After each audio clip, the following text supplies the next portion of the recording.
So very good morning to this session on education. I think you are having a wonderful conference over the last 2 days. I think this is the third day of this important conference on seventh Sun Annual Economist Conference 2024. We are having 4 papers in this session. So one paper will be presented online, and 3 papers will be presented in person. And we have a designated discussion here. Mr. Tawfiq Islam Khan, Senior Research Fellow, Center for Policy Dialogue, Bangladesh. So I think there is a guideline for the presenter that we need to complete the presentation in 10 minutes time. And before saying that education, we are talking about people-centered development. We are talking about that is, if we want to see development, we need to think beyond income. So beyond income means we need to focus on the education. We need to focus on health issues. And in the education, we find that, every year 2.2 million labor force, they are entering the labor market. But what the missing link is the productive graduate. Every year, 7 to 8 lakh, graduates, they are passing out, but productive graduate and also, academia and industry linkage.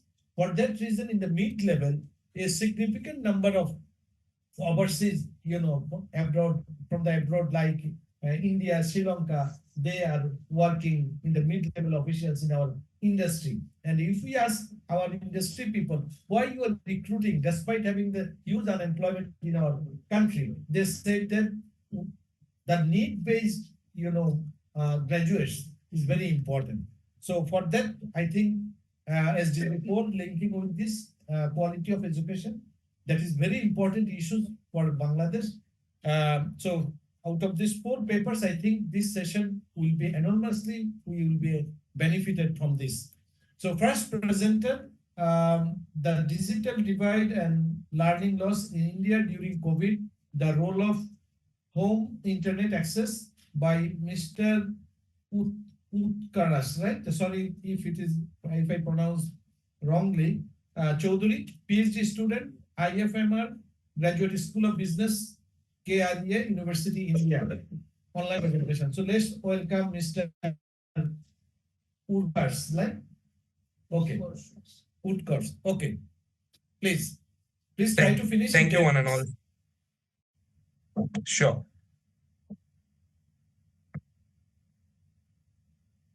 My screen is visible.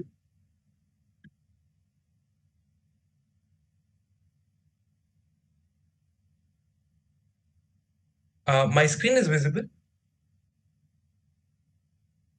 Yes. Okay.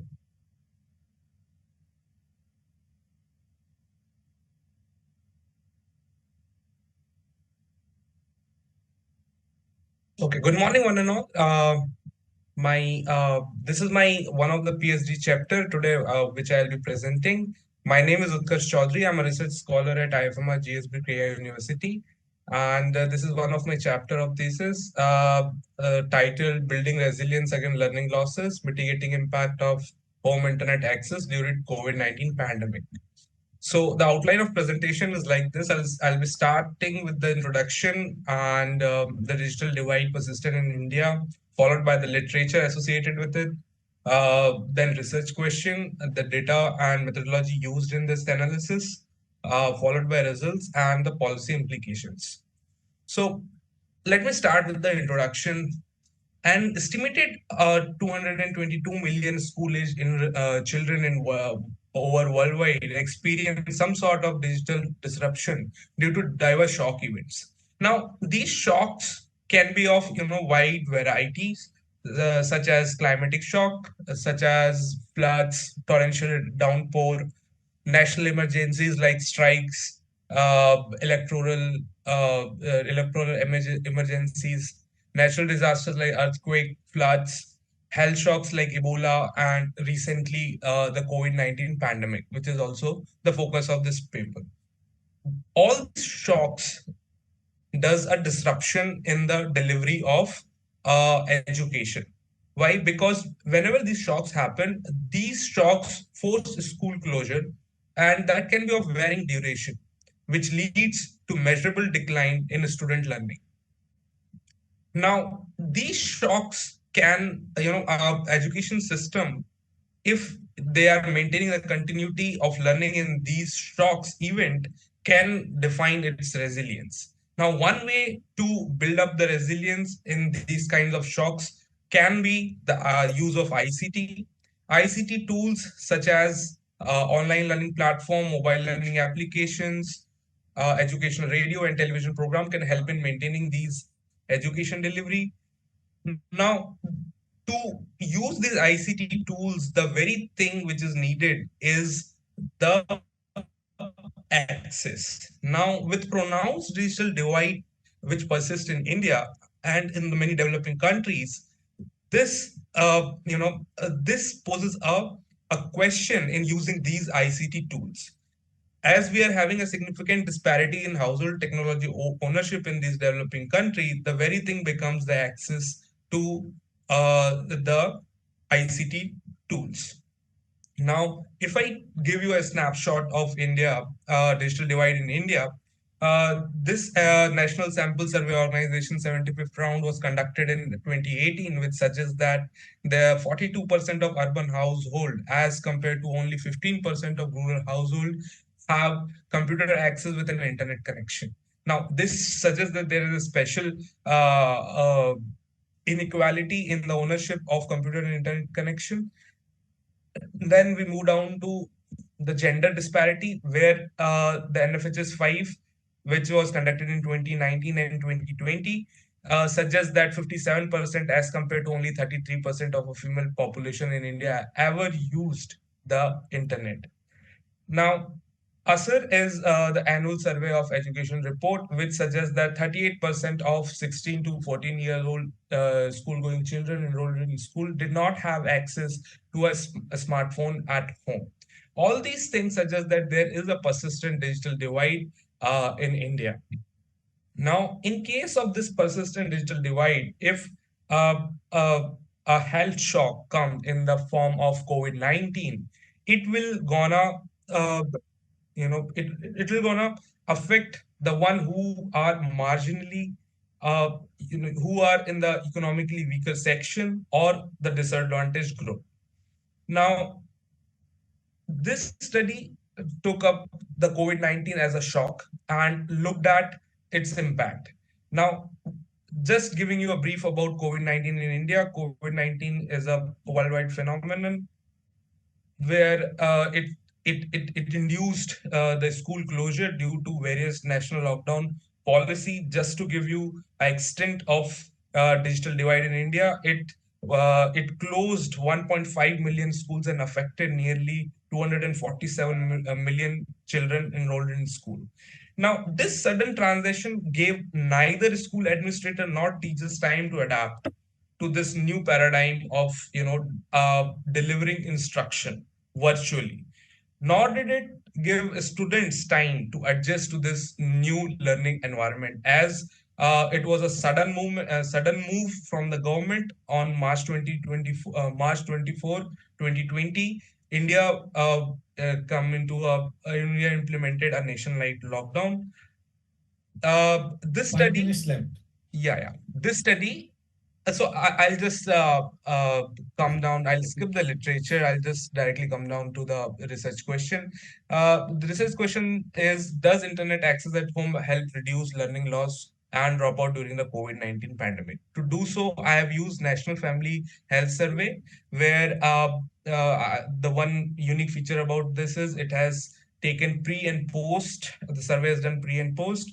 Outcome variable is the reading ability and dropout of adolescent girls and boys aged 15 to 18, and our independent variable is household internet access. So another is ASA 2018 and 2022 round. The empirical strategy, I have employed a quasi experimental research design, DID, and use entropy balancing as a special case in this DID, where IST is a dummy that takes value one of if a children I of state S at time t can read the sentence in their native language or not. Rest all are the canonical DID setup. I'll skip this. The result suggests that the one who had internet access at home during the COVID-19 pandemic demonstrate a 1.8 percentage point higher likelihood of having a reading ability. Now, this is also gendered. The results are also gendered, where the effect is on female as compared to male. It is also special where the effect is seen in the rural areas as compared to urban areas. This is also intuitive because urban areas is high on penetration of internet access in India as compared to the rural areas. In terms of social group heterogeneity, I didn't get any result on special social groups. However, I see the effect is on poor as compared to the middle and richer households. Now, I'm coming down to the dropout rates. Dropout rates is where I'm seeing a stark, big magnitude results where individual with home internet access were 2.46 percentage point less likely to drop out, representing a statistically significant reduction of approximately 9 percentage from the pre-pandemic mean. Now, this is also gendered where the dropout is reduced for the female as compared to male. There's no effect on male. The dropout, uh, it is the phenomenon is both urban and rural. In the caste, if I see SC and STs are the lower caste, OBC is called other backward caste, but it is the results are also intuitive because general class, which is the higher class, is not having any significant impact, and that impact is only on the lower classes. The dropout wealth heterogeneity, the effect is on poor. I am also getting effect on richer, which I haven't able to figure out why. I have used another data set that is ASER, where I have used smartphone access instead of internet access to see its effect, and the effect are also qualitatively similar to my main results. That is, the one who had internet access are more likely to have reading skills and math skills as compared to the one who didn't had in the COVID pandemic time. Now, to of all my DID to be true, I tested pretense and can be seen from the graph that the disruption comes only after the COVID-19 pandemic. So one The minute. same is true for the dropout. Yeah, I'll just conclude.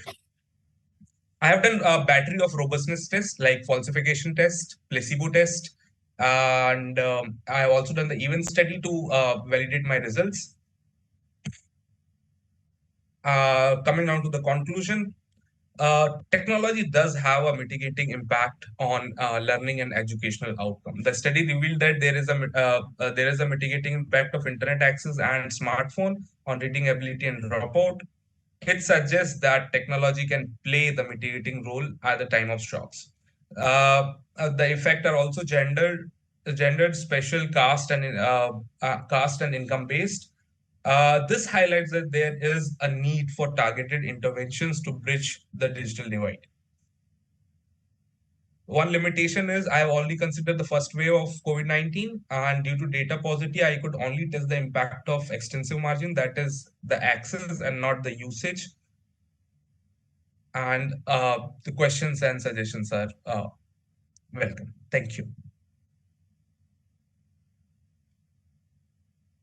Thank you, Mr. Chaudhary, for your very comprehensive presentation, though within a very short period of time. So we are opening session now or later? We will hear all the presentations, then we'll open the session, right? Thank you. Then the next presenter, can distance learning interventions affect parenting styles? Evidence from two field experiments in rural Bangladesh by Mr. Hasibul Hassan, Associate Professor, Department of Finance, Jagannath University, and also he has quite a few other colleagues. So, Mr. Hasibul.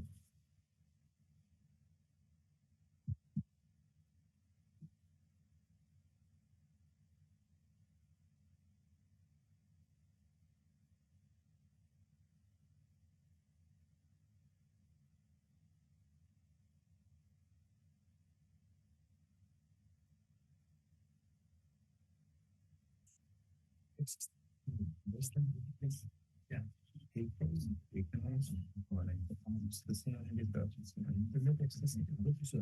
Thank you very much. So,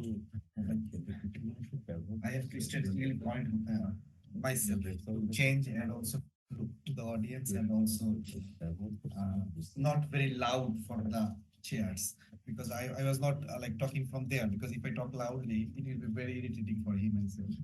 So, a very good morning. So, my name is Hasib, the chair says so.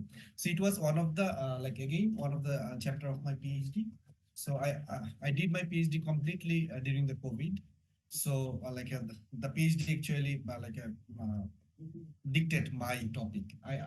I failed to dictate my topic. The COVID actually dictated my topic. From where you is Monash. So as my past presenter saying that digital divide is real issue, right? So in Bangladesh it is also the same. So during the I'm skipping the motivation and the context. You all know most of the developing countries context. So what was the idea was there? Like internet access is very common in Bangladesh. Like almost 95% people have the access. But the problem is the price of internet, the data pack, and also the device, compatible device. So you have to have a device to use that internet, right? So even though the government was very prepared and also the private institutions and NGOs are very much prompt in responding the COVID situations in Bangladesh, but more than 50% of the students, especially those from the early grades and like in rural areas, were missing out of all kind of education because of this lack of access, lack of users actually. They have the internet in 4G and 5G connection, but there is no device to use that, right? So during the time, back in 2021, so I was planning to develop an intervention that doesn't require internet, right? So like the normal telephone communication. So at the very first project, there is actually two projects in this paper, and it's been in the table for like 5 years or 4 years almost. So, but it was not in my PhD formal chapter, but later ADB ADB Institute was financing. So that's why we thought, okay, let's try to conclude everything and try to sum up everything, right? So the first program was telementoring. So where we recruited like around 220 volunteers, university students. We give them the number. So this is the number of two kids who is studying in either like from 1 to 3, and this is their mother's number or parents' number. So discuss and try to tutor and mentor them. In that project, we found that there is an issue with even the dumb phone that normal people call dumb phone or the feature phone. So there is only one phone in the household, right? That the father is remaining outside of the house all day long. So our mentors were facing problems to communicate with the mothers and the students. When the father's back from the outside, probably the student was like sleeping or like went to bed. So there is another issue. So then in the second project, we thought that okay, let's do one thing. Let's record some lessons, store in the telecom server, and then give them the number via IVR. So like they will call a toll-free number, and the number will say like if you want to listen the Bengali lessons, press 1. If you want to listen the English lessons, press 2. This is how we're doing. So from the very beginning of these two projects, we had a feeling. So there are some differences between heterogeneity among the parents, right? Some parents are very good in tutoring or mentoring their kids. Some parents are not that good because in Bangladesh, parents rarely receive any sort of trainings, right? All the trainings they receive from probably from their mother or from their mother-in-law or something like informal, right? So we introduce another component in it, which is called parenting style. We want to see, is there any difference of these two intervention? Is there any heterogeneity of the impact of these two intervention based on the parenting style? So it's very this parenting style is it's complicated to measure, right? How do you measure? So and it's a psychometric phenomenon, right? It's a psychometric property. So and in any psychometric scale, we can't just take any scale and we can't just implement, because there is no, like a cross translation and like validation. There is lots of issues. So at that time, we found one psychometric tool, which is designed by Robinson, and it was in Bengali translated and also like validated by some of the researchers. So we use that like parenting style. So our idea was that, so our educational intervention may affect the cognitive development of the kids, but also they can be mediated through the parenting style. That means if any parent is like positive parents, like in terms of quote unquote positive, so they're good for like cognitive development. Their kids may be do better in the our intervention, right? So how do we define this parenting style? There are three kind of parenting. Like one is authoritative, authoritarian, and permissive. Like authoritative is like the best one, like according to the psychologist. So it's like they are doing everything by their kids, but not by forcing, like argumented, like doing argument, logic, process, this kind of thing. Authoritarian are very rigid, like we know what authoritarian is, and permissive is like, okay, do whatever you want. I can't like take you. I can't control you, right? So there are some questions, like I'm giving some sample questions to just give an idea. So I am responsive to my child's feelings and needs. Authoritative parents will see, will feel that. I punish my child by taking privileges away from him. Like, so if you've done this, you can't watch like YouTube for next 7 days, like this kind of. And permissive parenting, I find it difficult to discipline my child. So kind of, no way, I can't. So these are the three measures. So our primary goal, these are the designs. So I'm skipping these parts. So our primary goal is to like check whether our interventions somehow like affected the parenting style as well. Not only that, reverse effect, whether the parenting style actually affecting the cognitive development of the children, right? So as we are relying on parents a lot during the COVID, so it was an important question during that time. So what was our outcome variable? Our outcome variable is the like mean parenting style score. So what is the parenting style score of like authoritative, authoritarian, and permissive? There is a trick here. So we are not actually claiming this parent is authoritative, because it's a big claim. You can't say someone is authoritative. We are just trying to say whether after participating to our program, whether the prevalence of authoritative parenting increases or not. So whether our mentors or our lessons able to teach you, you should not do that. You should like behave like that. You should use some argument, not by punishment. So we want to see that, right? So very basic estimation model, like very basic NCOVA model. So there is nothing to explain. Then we also use like IQY, that is like formal mediation analysis. So our mediator, say mediator is the parenting style. So is the and we can also plug back in that thing. And the direct effect will be, if we plug back this M here, direct effect will be our D delta, that is D, and B like pi will be the indirect effect, right? So after running this model, like this is just descriptive. After running this model, we see that our direct effect, that means whether participation to telementoring program helping mothers to increase the prevalence of authoritative parenting is increased. So we only focused on authoritative parenting because it's already proved in the literature. Authoritative parenting is the best one. Permissive parenting is no issue, and authoritarian is the worst one. So we are only focusing on the authoritative parenting. We want to increase the authoritative parenting among mothers, right? And when we did the mediation, we found that our mediation effect was low. We found that authoritative style shows a positive association with children's test score for both intervention, right? And both telemetry and IVR lessons positively impact children's academic performance, right? And mediation effect were statistically significant. If we check the like size of the effect, it's not very big. You have 1 minute. Yeah.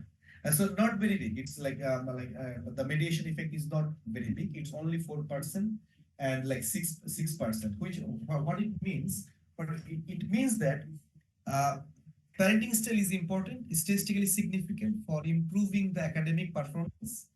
But according to our results, it's not very significantly high. Okay, so it may be we may be there may be what is our limitations. There may be like scale development. We should have like come up with better scale that focus. You know, like these scales are like European scales that converted to in Bangladeshi context that may underscore the parenting thing, like in our according to our analysis. So that's all from my part. I'm not. I will love to take questions during the like session or when the time will come. Okay. Thank you very much. Thank you, Asif, for completing the presentation in right time, 10 minutes time. Thank you so much for your cooperation, which is very comprehensive presentation. I think well articulated, but we'll take the questions during the open session. Now let's hear from Mr. Prashant on effects of educational losses of marginalized gender on labor supply, the transgender experience in Sri Lanka.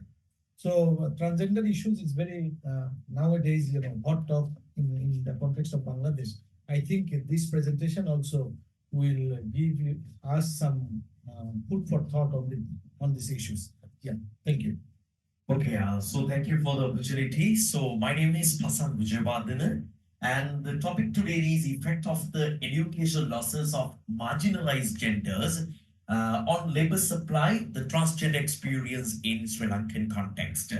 So without further delay, this is my content and I will be directly jumping to the problem justification to save the time. Yes. So when talking about transgender people, you might ask, who are exactly labeled as transgender people? Yes, basically according to the literature, if someone is showing a kind of a mismatch between the real sex that received at the birth and the gender identity, that person is recognized as a transgender person. That means a female, if female is identifying herself as a male, then that mentality is totally enough to consider that person as a transgender person. There is no any compulsory requirement to go for an organ change or a biological surgery to consider that person as a transgender person. I said it earlier, right? Okay, so Is it a biological or mental? It's the biological, right?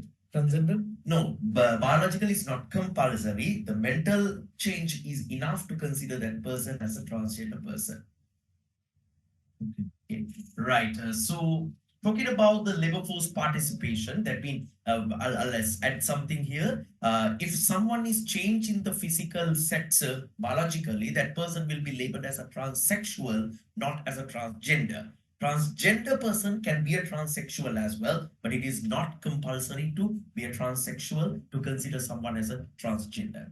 Okay, so labor force participation of the transgender people is a problematic situation, not only in our context, but even in USA. You can see 29.4% of male to female transgender persons and 34.2% of female to male transgender people are staying outside the labor force. I don't know what is the current situation in Bangladesh. However, India is calculating even transgender labor force participation as well. You can see the third column. More than 50% of the transgender people are staying outside the labor force. Okay, so what is the story in Sri Lankan context? Since I'm from Sri Lankan context, actually there are no more literature to read about the transgender issues in Sri Lankan context. But I can see IFPID, the Institute of Participatory Interaction Development, has done a wonderful survey in 2017. It says that only, 1/5 of the transgender people are staying with unemployment. Believe me, only 2% of the transgender people are working with the government sector. That means 98% of the government sector is covered by cisgender people, and majority are involved in NGOs, salon work, sex works like that. Okay, that is about the labor side of the transgender people. Now moving to the educational side. You can see these are the statistics related to USA in 2022. You can see this yellow column represent the transgender people and the blue column represent the cisgender LGBTQ. That means in the LGBTQ, we have ignored the transgender category. So in all these dimensions, in terms of barriers to academic success, unfair treatment in the school, in all these dimensions, transgender people are facing lots of education losses than other groups belonging to the LGBTQ category. So, however, it says that more than half of the transgender people are suffering with poor mental health because of the education losses in school era. Now, what is my research work? Yes, and now I'm going to link these two things, education losses of transgender people, together with the labor supply of them in Sri Lankan context. Really, I wanted to understand what are the real effects of these education losses on the transgender labor supply.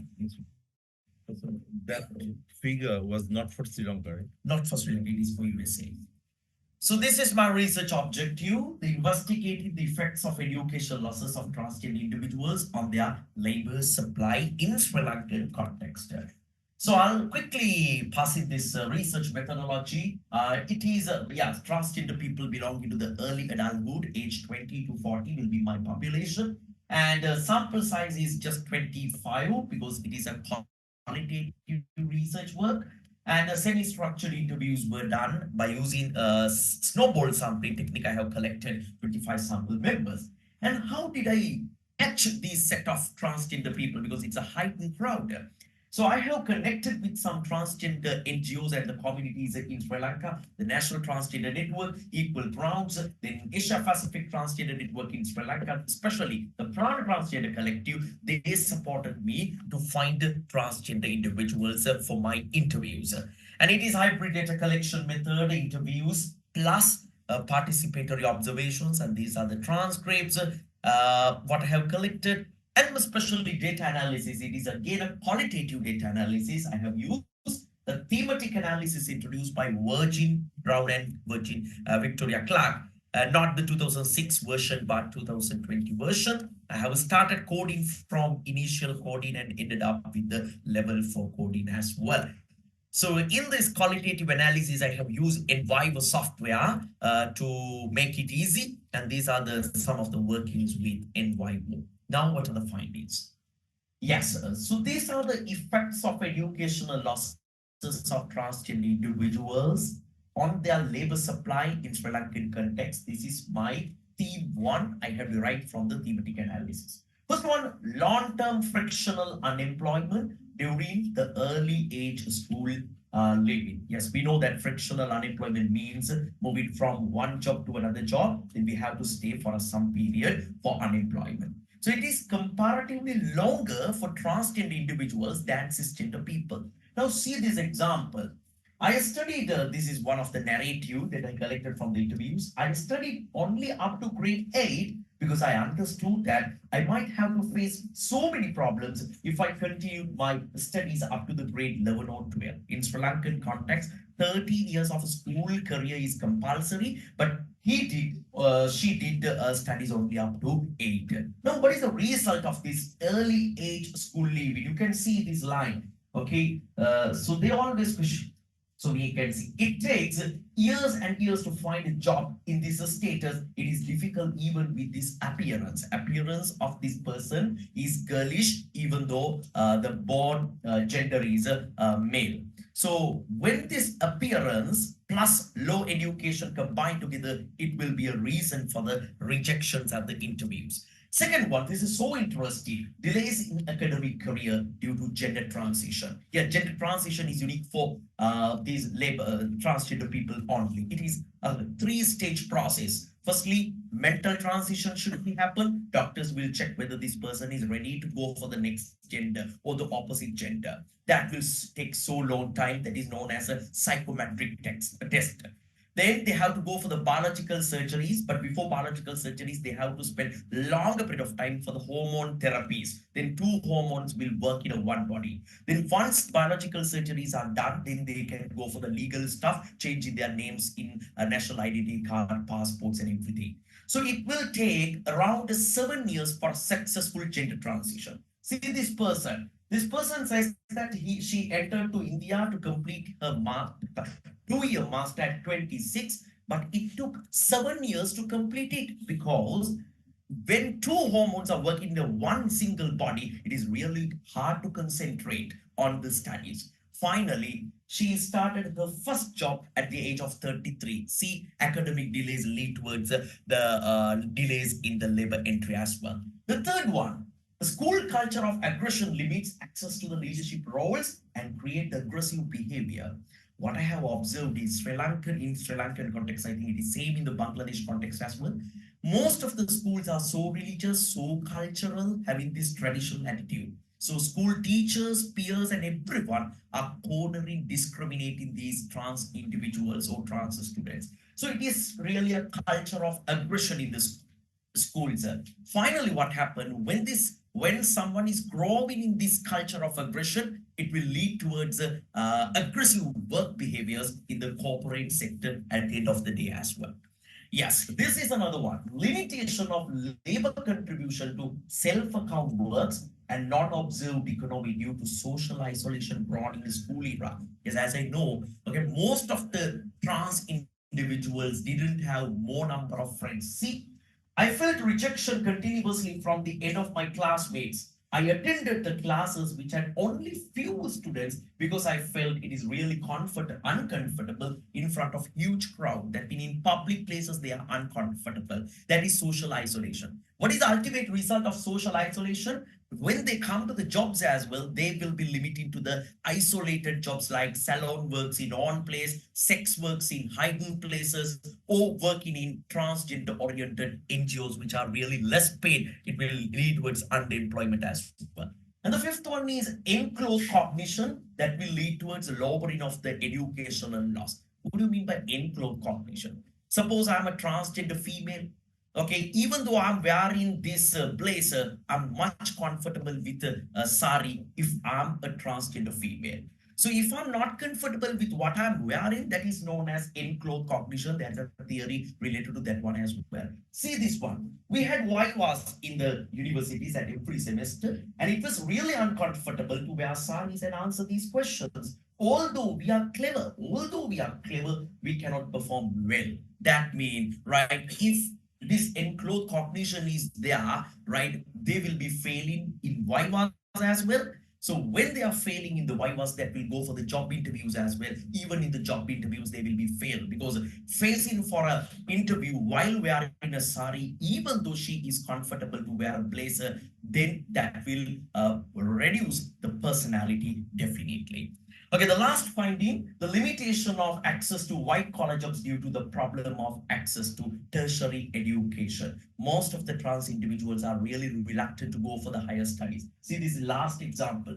Although I got qualified for a state university from A-level examination, advanced level examination, I did not apply for the university because I was afraid that I will be bullied. Even though qualifications are there, trans individuals rejected the university studies. So because of that, they lost the tertiary education. When they are losing the tertiary education, it is really hard to go for the white collar jobs. That's why most of the trans individuals are engaging in transgender oriented NGO works and some other sex works and salon works as well, which are really minor jobs. So it is really causing underemployment. Okay, so this is a summary, and this is a summary of the pictures, the frictional unemployment, enclosed cognition, and unemployment. Finally, these are my references. Thank you very much.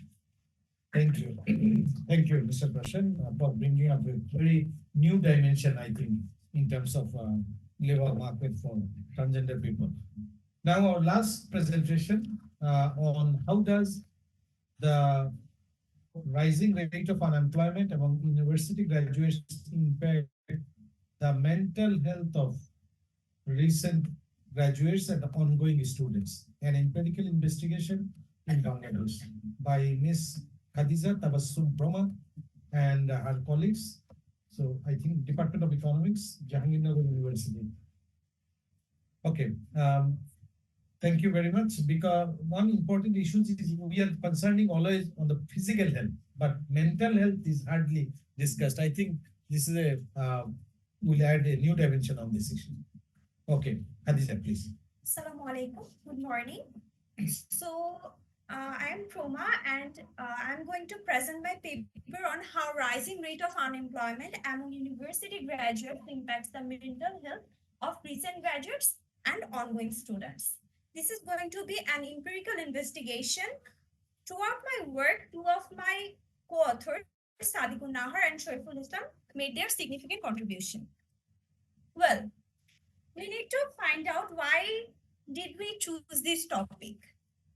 Well, as we can see, every year, according to the study of BBS, over 8 lakh young people enter into the working force and they do not get their dream job. After pursuing studies for quite a long time and not getting their desired job, it creates a mental distress for them. And this scenario is quite same across the globe and Bangladesh as well. And this unemployment issue actually creates uncertainty regarding the financial stability, which ultimately creates mental distress, which are clinically termed after depression, anxiety, changes in sleeping cycle, etc. And those cases which are undiagnosed and doesn't get the attention required actually suffers a lot. Well, so during these studies, our objective was to find the relationship in between the rising rate of unemployment and the mental health issues. And we have focused here on the ongoing students as well as those who are termed after job seekers. Well, to be honest, while trying to find relevant literature, we came to the finding that there have been many studies, but focusing on the mental health of ongoing students regarding the issues of unemployment has not been found significantly. So, if the literature has been basically based on three things, which are unemployment rate among fresh graduates, which are basically done in context of global context, and unemployment and mental health issues are also done in global context. Only a few words are found in Bangladeshi context, and overall this paper has focused on the fact that after remaining unemployed and after not pursuing the dream job, people actually suffers a lot, not only financially, but this mental impact actually hampers their productivity in future days.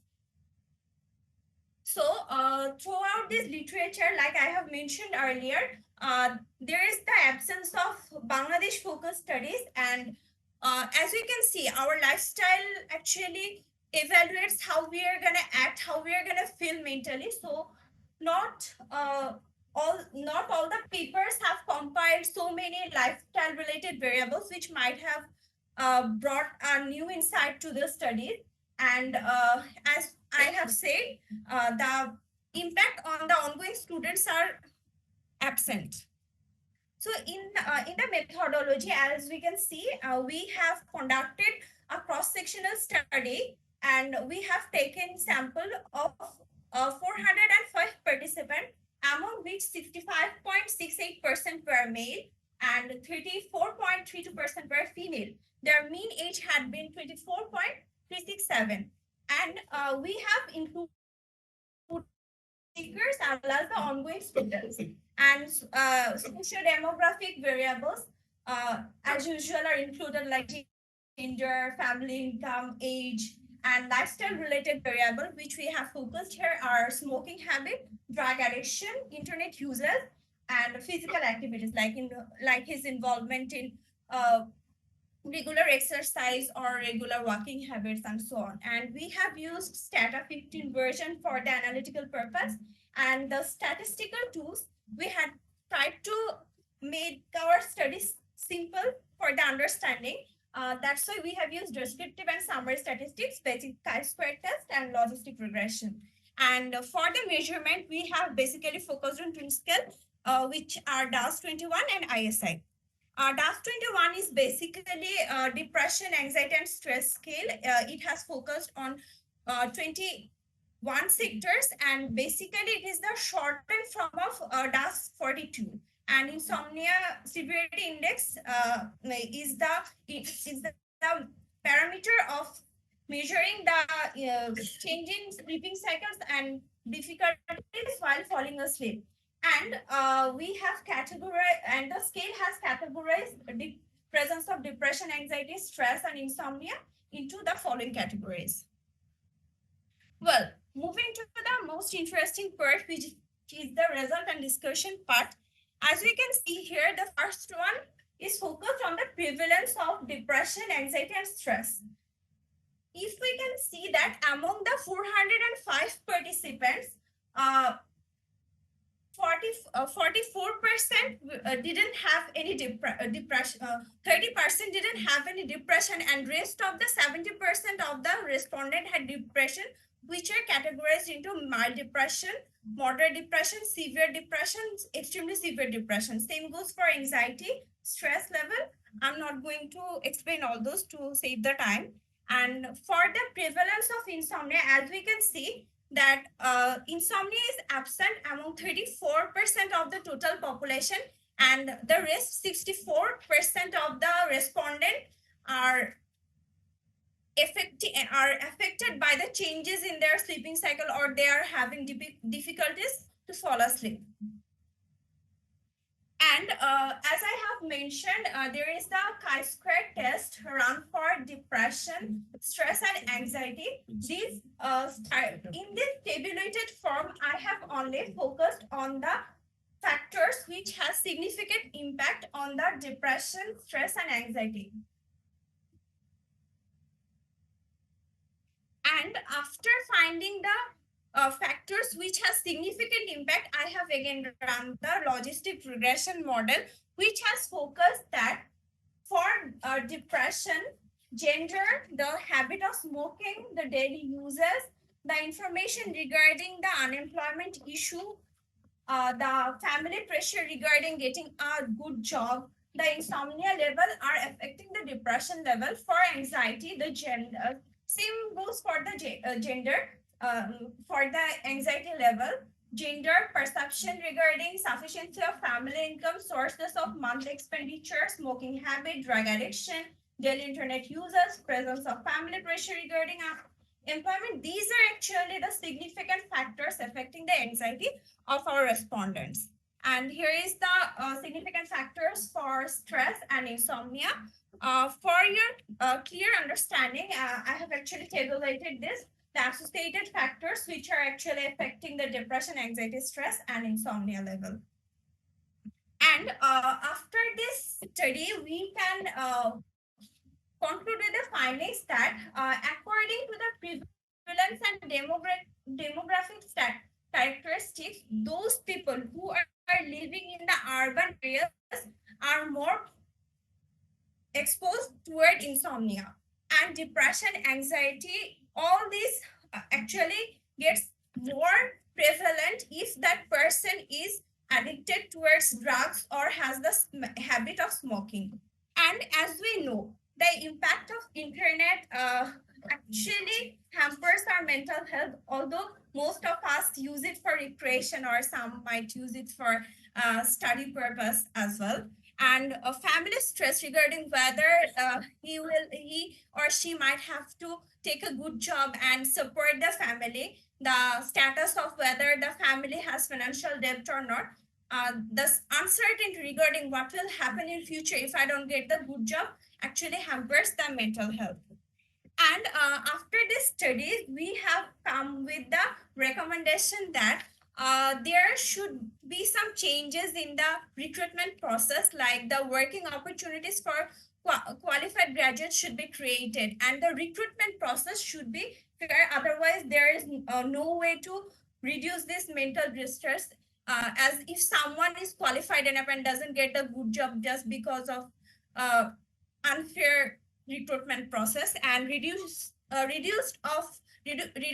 of the institutional jam must be ensured. Mental health stigma, which is very common in Bangladesh and the countries with similar socio-demographic structure, is very important, and there should be professional help for those who actually need mental health counseling or so on. And this study is not free from limitation as well.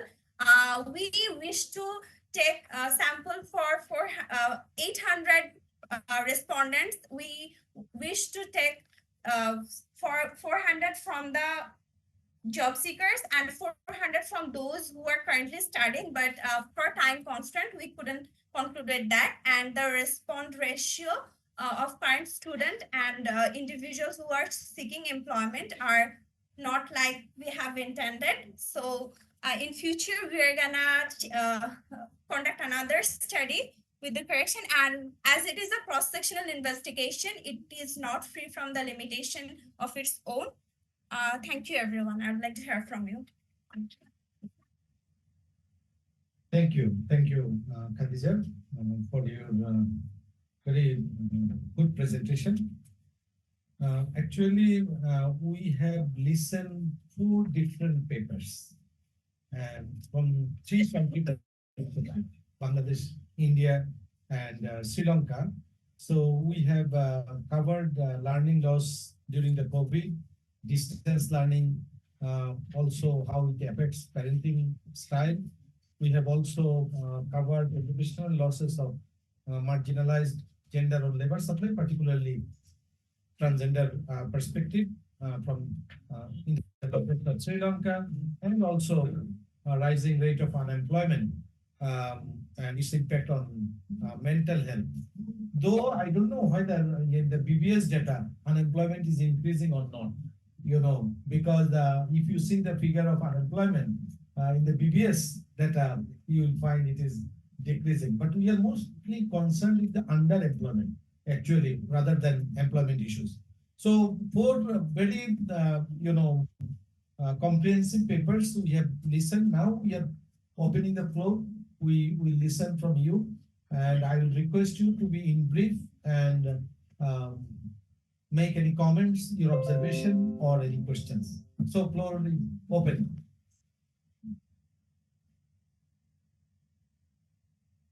Yes, please.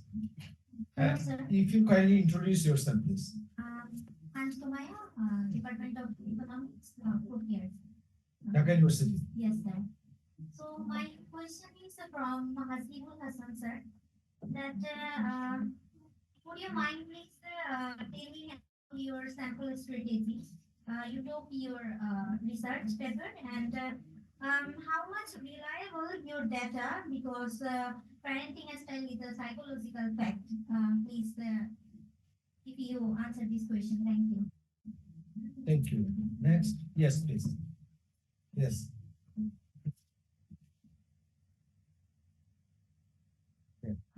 Hello, sir. I'm Abdul Bashir Kesha. I'm working as a senior research associate at SAEC. My question is also for Mr. Hasibul Hassan. How did you manage to control the potential biases in your studies? Can you please explain it to me? Thank you. Thank you. Sadia? Oh, yeah, please. Hello, everyone. I'm Alima Mumtaz from Breakout University. So my question is to Ms. Khadija Tabassum Proma. What coping mechanisms do recent graduates and ongoing students employ to deal with the mental health challenges associated with unemployment? Thank you. Hello, sir. Good morning. I am Sadur Rahman. Currently, I am pursuing my master's degree in development studies, University of Dhaka. My question to Mr. Hassan Malinda, sir. Sir, as you in your study, you would say about transgender. In Sri Lanka, we know that it's a patriarchal society.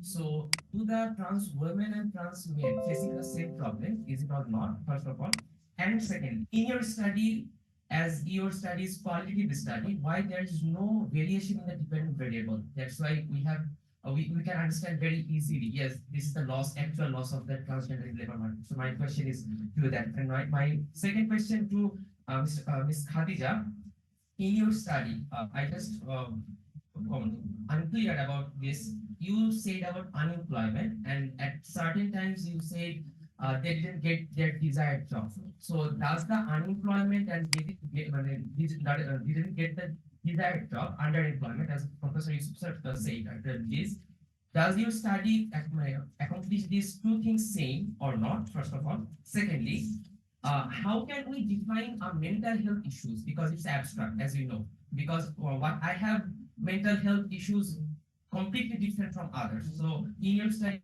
how you accommodate it? And thirdly, how we can sure that the mental health is only caused by, according to a study, rising the rate of unemployment, because there is thousands of reasons, for example, mental health, other medical conditions or family or social circumstances. So how can we confront it? Thank you. Thank you, Sadhu. Hello, sir. My name is Faria. I recently graduated from Developer Studies, University of Dhaka. So my first question is to Mr. Malinda. So I think your work focuses more on the societal constraints on the entering into the labor market of transgenders. So did you have scenario in this case? To Ms. Khadija Tabas. So I wasn't quite clear about how you measure the depression criteria. So it is understandable how the factors are affecting the depression or anxiety, but how did you measure it? That's I am curious to know. And my another question to you is, you mentioned that you had 405 samples. So did you differentiate between these samples? Like one significant factor can be the family dynamics in the socioeconomic context. So did you consider this scenario as well?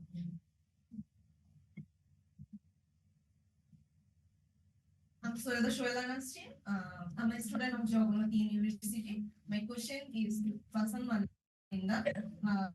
What are potential economic implications of addressing the economical losses of marginalized genders, particularly in terms of their increased participation in the labor force? Thank you. Any others? Okay.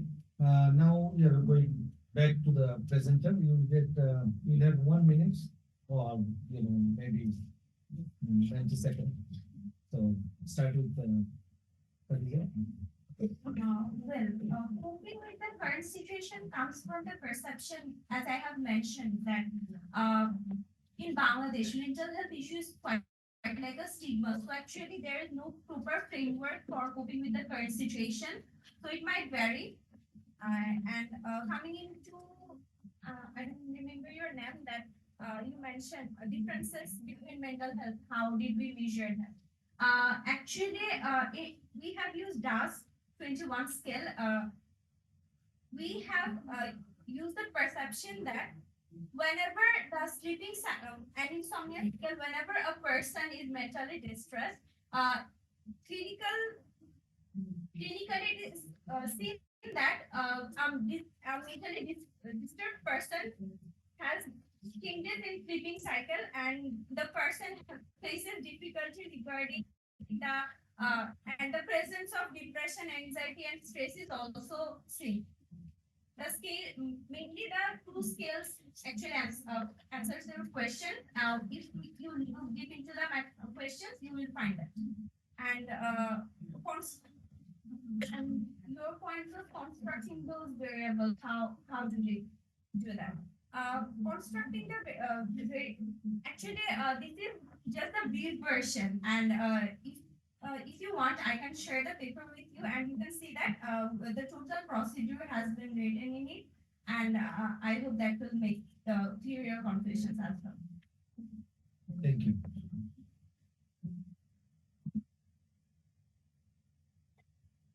Okay, so thank you for the questions. So moving to the very first question, trans men and trans women are asking about the traditional patriarchal society. Yes, of course, I think unlike the South Asian countries, it is also a traditional patriarchal society where the males are superior and females are inferior.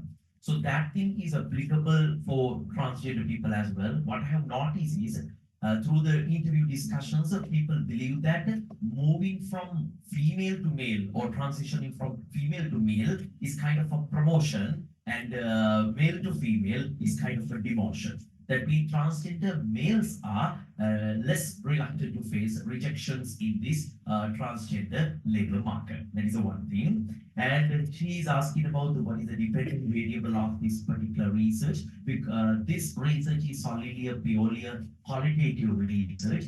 So unlike quantitative research works, there is no any conceptual framework to show this is independent variable and that is a dependent variable. So in qualitative researches, we generally we are moving with empty hand to the field. And then the third one is someone asked about the quality of education, whether this quality of education matters in this case. Yes, I haven't go into deep of this quality of education matter, but anyway, I think quality of education depends on the school environment. Now, the school environments are not that much trans-inclusive in Sri Lankan context. I had a chat with one of the Philippines guys when I was going for a Bangkok conference one time, right? He said that in Philippines, right, any person can wear any kind of a dress to the schools. That means even teachers, transgender females can come with saris, even though they are born sexist male, right? They can go with saris. As well as that when selecting students for the schools, they are not considering what is the biological sex, they are considering just the gender identity only in Philippines. So these kinds of changes have to be done in South Asian context as well. If so, we can encourage this present school environment. And then final question, right, the practical implications of these things.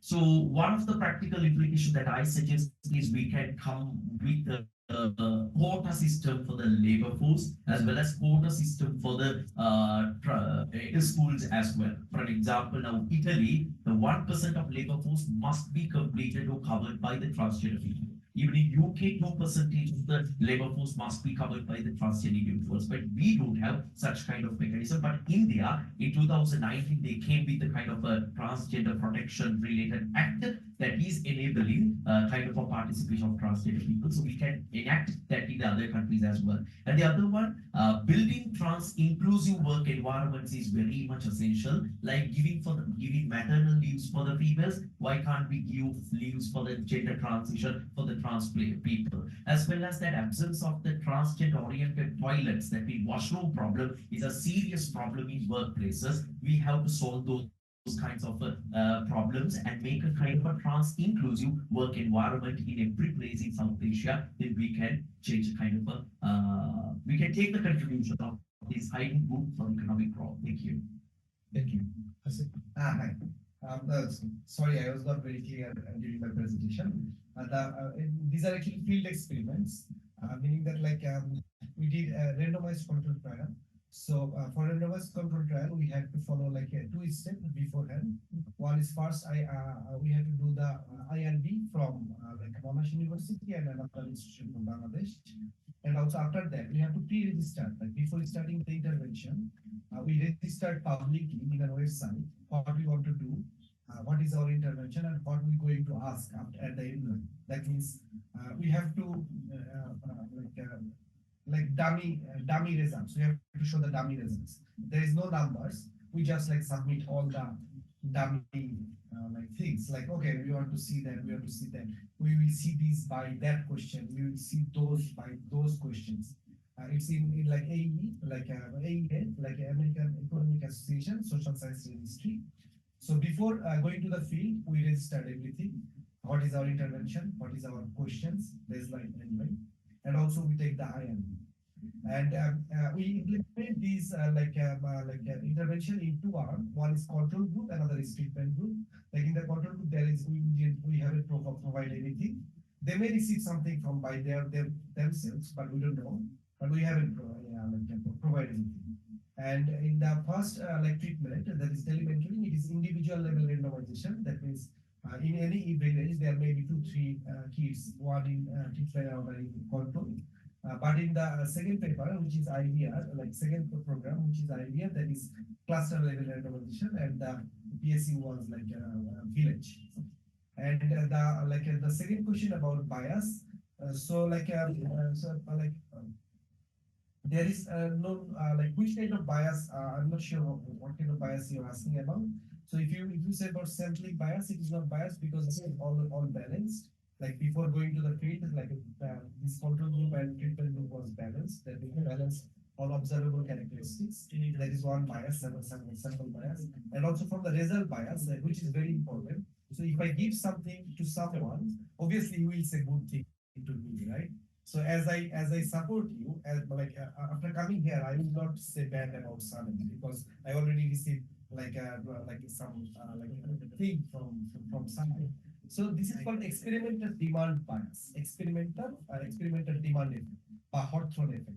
That means I'm giving you something. So obviously you will say good things. So yeah, I never beat my son. Obviously you will say that. So there is a measure called social disability bias. So we ask the mother and child some false question, like some fake question, which is like if you are too good, then you will say yes, I always do that.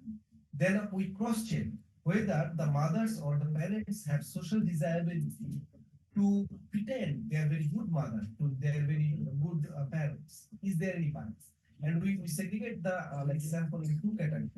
So one is like high, above median, SDB score, and another is below median SDB score. SDB means social disability bias. Then we check that there is no bias among the social disability. Still, there are many bias can be. It is the real limitations of every empirical research as far as. Thank you very much. Thank you very much for your responses from our presenters. Now, let's hear from our designated discussion. Online. Oh, online. Oh, is there any questions from online? Who is monitoring this? No question from online? Okay. Mr. Chaudhary, who participated. Oh, yeah. Any question? I think no question. Was asked to him. Yeah. Okay. Anything? But he wants to add anything? Mr. Utkarsh, whether you would like to add anything? No, I'm fine. Thank you. Okay, thank you very much. Okay, let's hear from our designated discussion. Very known to us, he's an economist by training.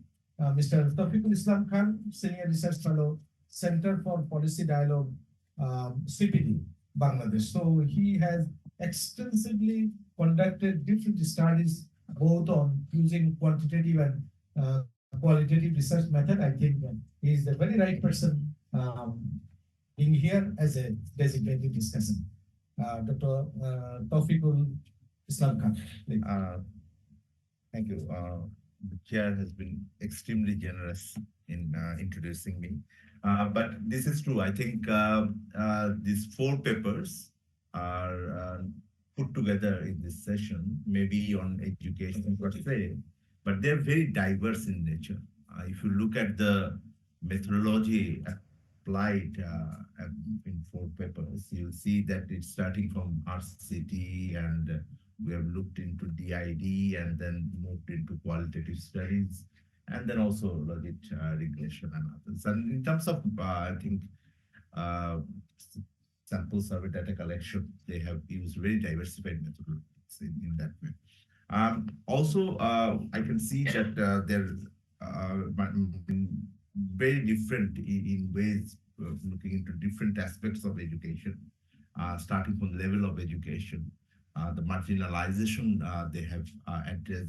The Indian paper looked into the inequality in internet access, then starting to gender inequality, going into other forms of inequality in the system. My comments for I'll give you a couple of comments on the papers that we have discussed. And first of all, generally, I think the 10 minutes time is very, very difficult, but that is the harsh reality of academic conferences in many ways. So my humble request to all my fellow researchers from various countries is to make use of your time most efficiently. And I think by training almost all of our from economics discipline, and that is what the economics as a science is. We have unlimited ones that we have to manage with scarce resources. I think this is one of the reasons, I think among the 4 papers, who have used the time more efficiently received more questions and more attention in that way. So that is one of the, I think, future takeaways for younger presenters from this conference, that how you can use that. The second thing is that it is also about how you can use your findings to draw policy conclusion. See, I personally, coming from a think tank, not an academic, I don't teach anywhere. Yusuf Bhai has both the hats in many ways. He teaches, he also does policy influencing.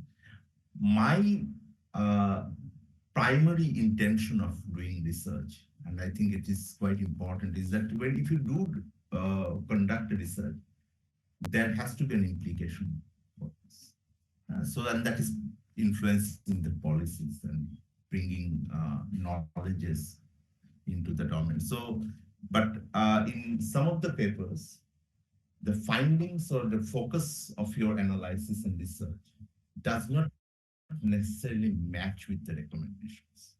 So the recommendations came very, I think, obvious manner. So it is not necessarily linked with your findings. They may be very, very true, very, very correct. But my humble request to you again is that when you write an academic paper, you can write 10 different papers on 10 different right things. But please do connect, because when your people will review your academic papers, they would like to connect those recommendations coming from your findings.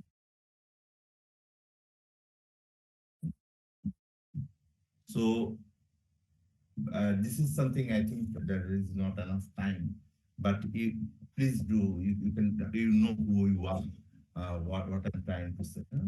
Actually, if you have that analysis in your, I think to some extent in your findings, please do write it in the main body. Do not bring a conclusion that has not been discussed in the paper before. Maybe it's covered during your interviews or data collection and others. So I've seen that, and I as far as I could go through these papers, you introduced, I think, new elements. So your analysis was on the symptoms and the reasons, but recommendations came a bit more general. Perhaps you have discussed this during your KIIs or literature review or policy analysis. So those things are there. So those are the general comments that I had. I think I've looked into that.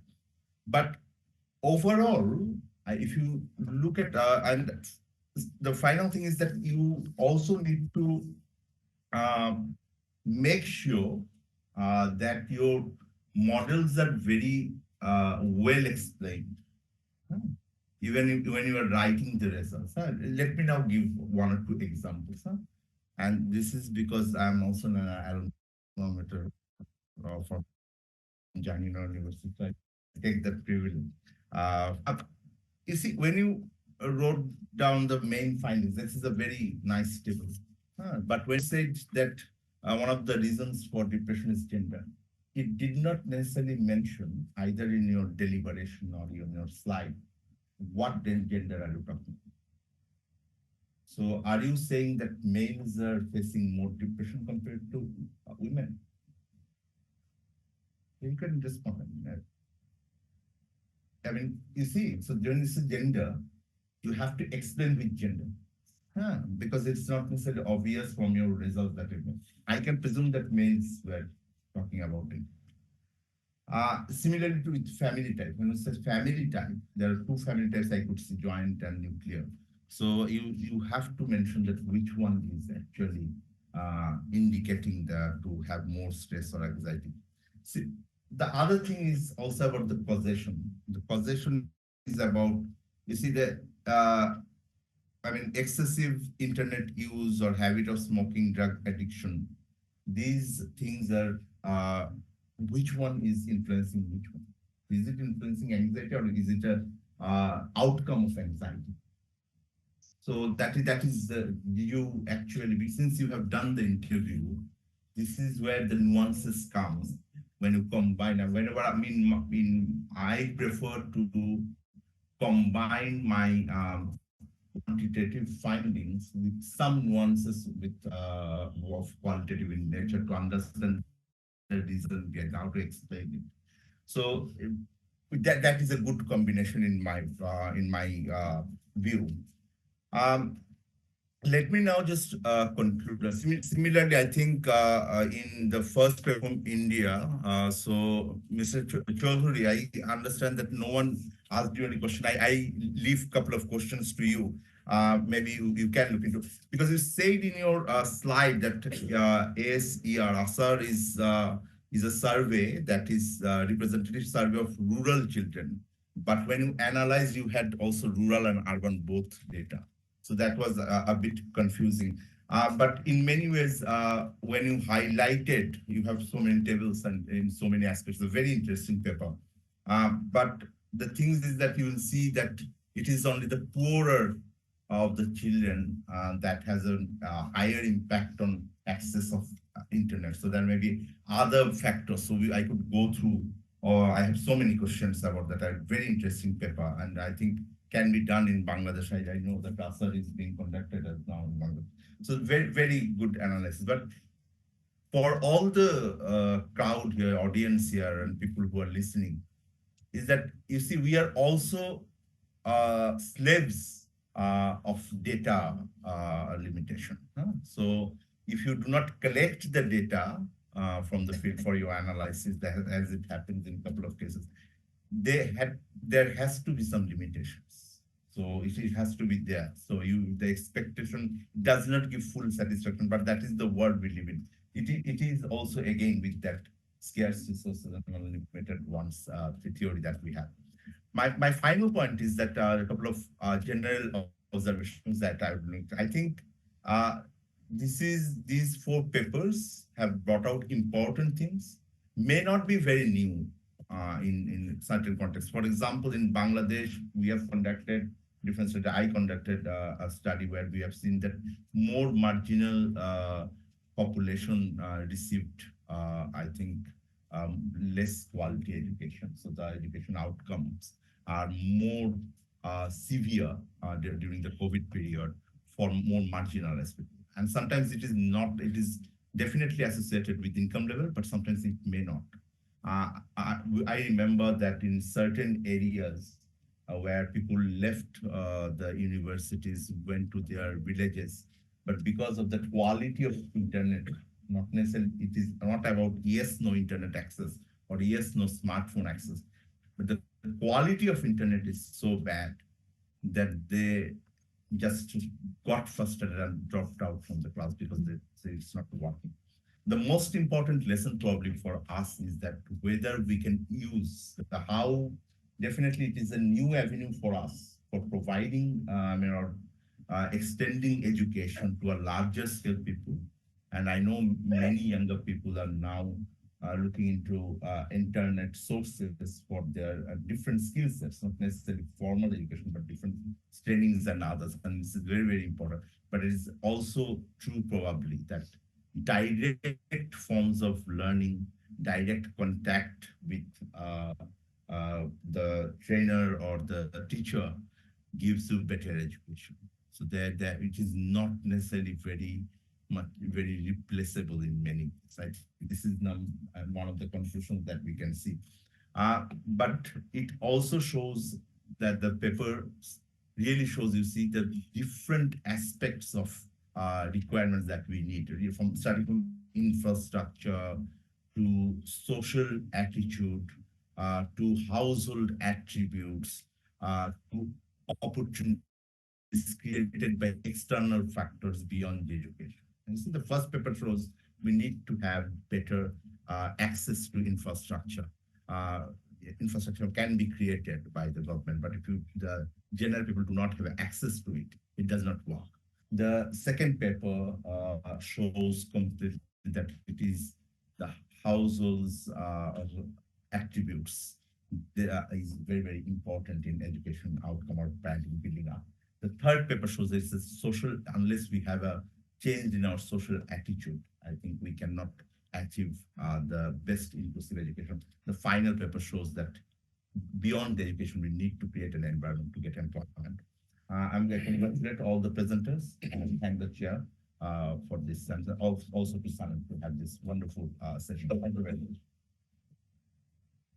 Thank you. I think very nicely he covered all the papers and make you some very good feedback on the presentations. Mr. Chaudhary, just one question from my end, because you are focusing on internet access, but we know that maybe there is access of internet, but availability is also important.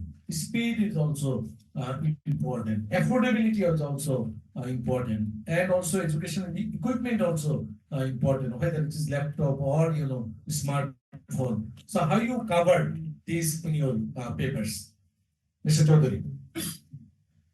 So, sir rightly pointed out towards the quality of internet.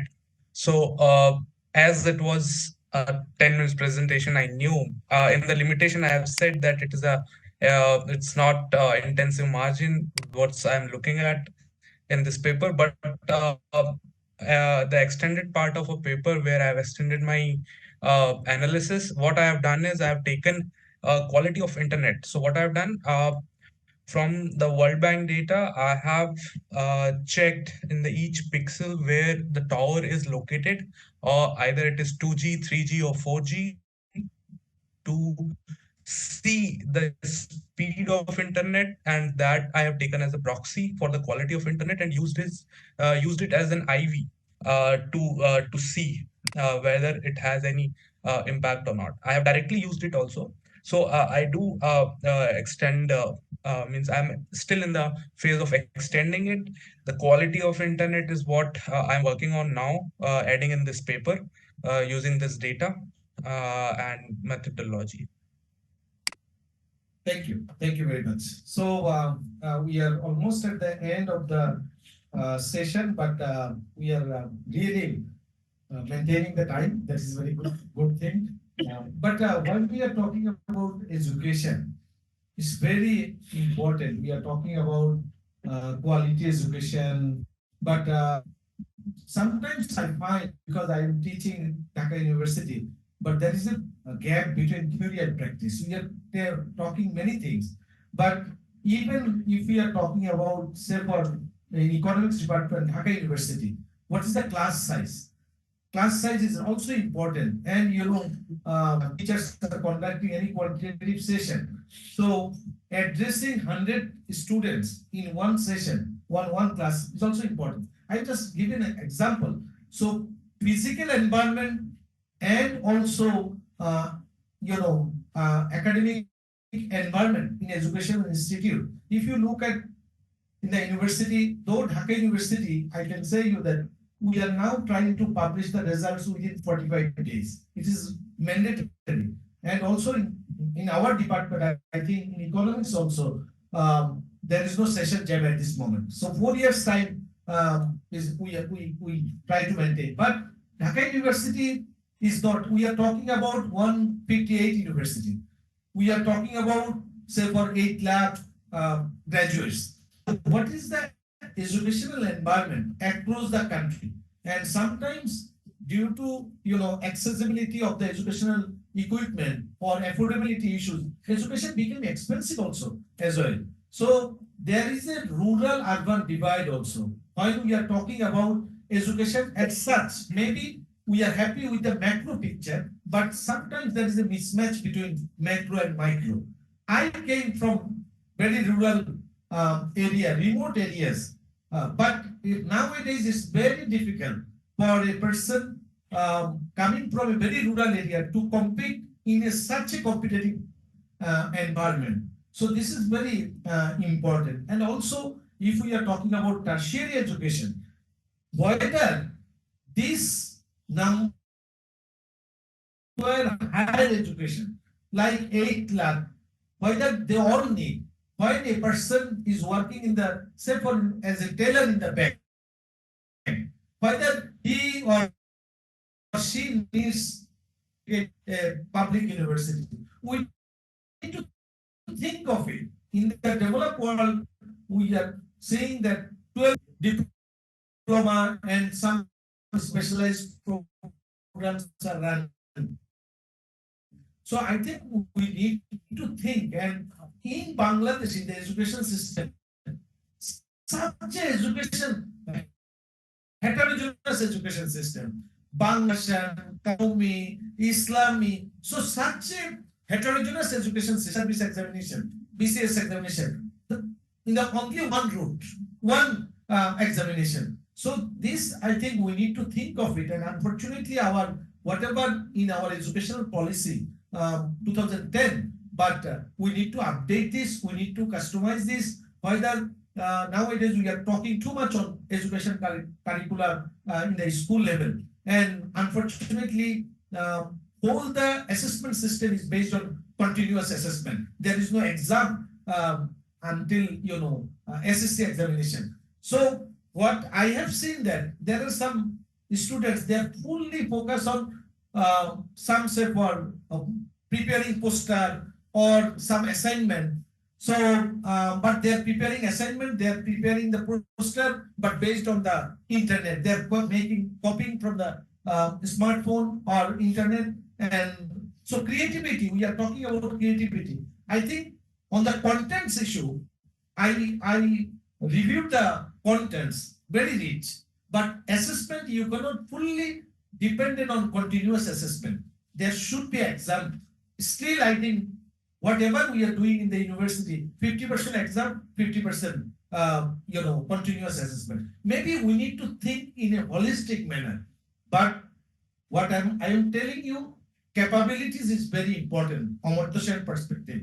Whether you are capable to perform a certain action is very important. It does not necessarily mean that your GPA is important, your grade is important, but at the end, productivity is the ultimate source of living standard. How productive you are, how capable you are to perform a certain action as required by the employer. That is very important issue. So I think out of the 4 important papers, we have been benefited, and it is good that we are now closing the session. Even we have 5 minutes time, before our stipulated time. So thank you very much for your participation. I must congratulate all the presenter, and also grateful to our designated discussion for his wonderful inputs. Thank you so much for your patience participation.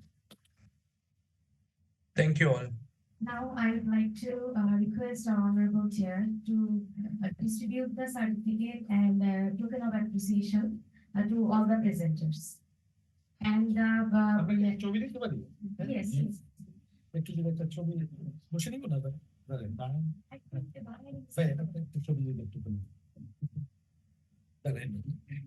দাঁড়ালে আবার ওই যে ব্যানারটা and the certificate of বসে নেই ব্যানারটা দেখা যাবে okay please and the certificate of Mr. Utkarsh Chaudhary will be provided through email, so please wait for a while.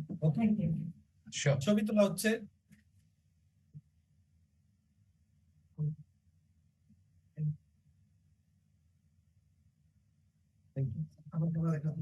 Thank you. Please.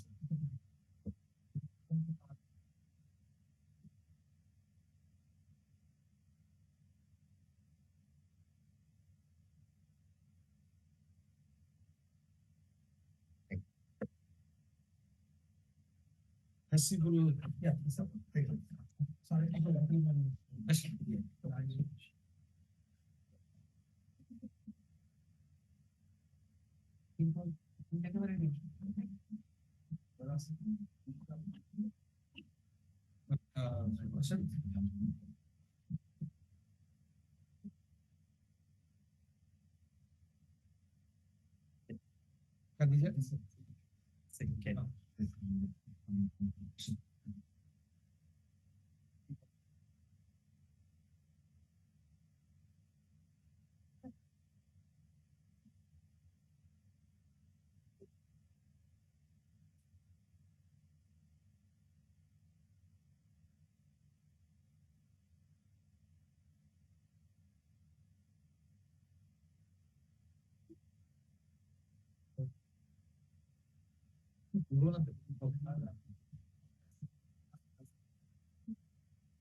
Now, from Salim, I will provide some program appreciation to our honorable chair and discuss.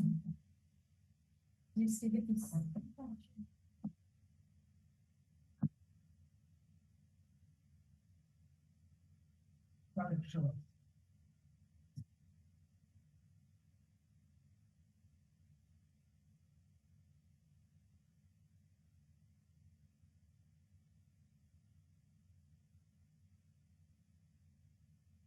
Let's take a group photo with that features in this.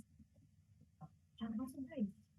I'm like, good to be from apartment.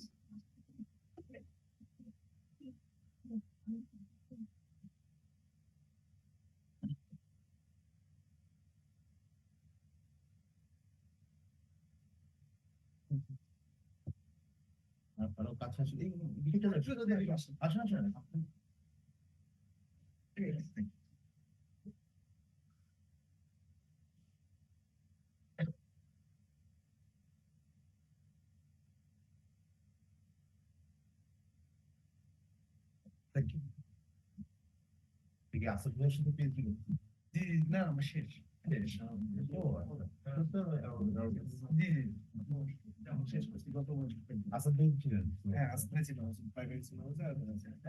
Now I'd like to invite you all for the tea break down in the down floor, and I would like to request everyone to enjoy the panel discussion on the challenges of export diversification and structural transformation in Bangladesh at the auditorium. Thank